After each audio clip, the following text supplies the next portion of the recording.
Welcome to the We as Citizens podcast. Hi, it's Christina, and I love talking to people. We as Citizens is my new show, and I'm talking with people who maybe we have some preconceived notions about who they are, because we humans, we make assumptions about others, myself included. It's what our brains do. So I wanted to meet and talk with various types of people, challenge some of those notions. My first episodes include an environmentalist, a CIA case officer, a non traditional doctor, and someone who eats vegan. First up, Douglas Laux. I wanted to talk to him because of the visceral response that just mentioning the CIA draws out of some people, and because of his book, Left of Boom, where we get an idea of his life, what it was really like in the CIA. Here's a bit from our interview. Because once you graduate from the farm, it's like graduating buds as a Navy SEAL. You did it. You're always forever a SEAL now, right? Like forever, for life, you are a Navy SEAL. And you can go do other things in the Navy if you want, but you'll always have those credentials. So for me, I would always be a case officer. He also talked about what the training helps you become. Look, that's a big part of the training at the farm, is to make you a lone wolf and to train you how to operate independent of everything and everyone, to be a survivor. From our conversation, I found him to be very open to talking about what he could with the CIA and becoming a case officer. This is why I always say I'm so grateful for the CIA, because the farm is some of the most elite training of any institution in the world. It has to be. It has to be by its very nature to keep our country safe. And I also talked about who he is as a person today, years after leaving the agency. Civil Servant is a nonprofit 501c3 that I run. It's based in Ohio. Basically, what I do is for local veterans in the local community. There's a lot of people join the military from where I'm from, and so whenever those kids come home for an R&R or to get out of the military, I try to go to the local restaurants and stuff, and buy them a gift certificate or a gift card, and just try to do some things for them. My next guest is Simon Jordan. He's the creator of One Planet, One Place and Five Things Clear. And I talked to Simon about his environmental works and how they started.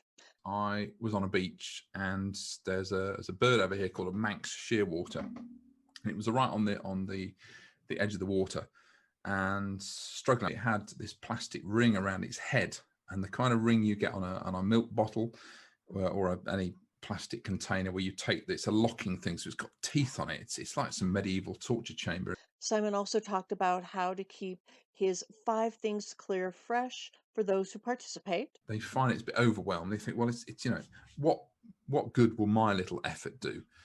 And I thought, but you know what, if everyone just picks up 5 things, we'll clear the beach. Simon also talks about his gratitude practice. But when you look at what you've got and you have gratitude, this underpins everything. It's beautiful. So have gratitude. Contentment is just such a powerful thing, and having gratitude.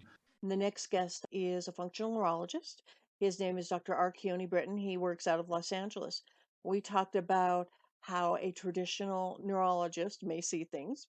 There's a good chance if you were that neurologist's daughter and they knew they had unending fun, and they dealt with you like you are an impact on the rest of your life, they wouldn't have told you to do that. And that how they think they're getting paid really works into how a corporate doctor has to think.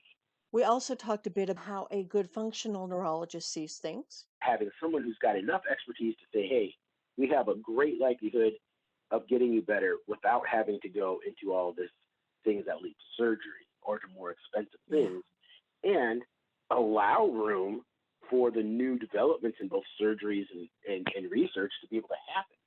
So to me, it just makes sense.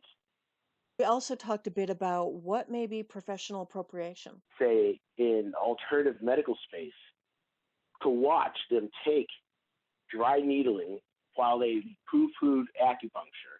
Yeah. And then they decided to make a degree or certification that chiropractors or PTs can do on patients. Well, then you either thought that what they were doing was bullshit, or you thought it wasn't. They obviously decided that they wanted to be able to do the needling because that's how much effect it has on patients. Yeah. And we see it from chiropractic side of PTs now trying to learn how to adjust. Well, you guys fought us for years, and then you didn't have the courage to say you liked what we did, join us. You decided to take big parts of it and use it for your own. So anybody who's a minority has heard of cultural appropriation. This professional appropriation. Well, I hope you join me for the full episode starting January 19th, 2021. Thank you for listening to the podcast. Be sure to subscribe wherever you get your podcast.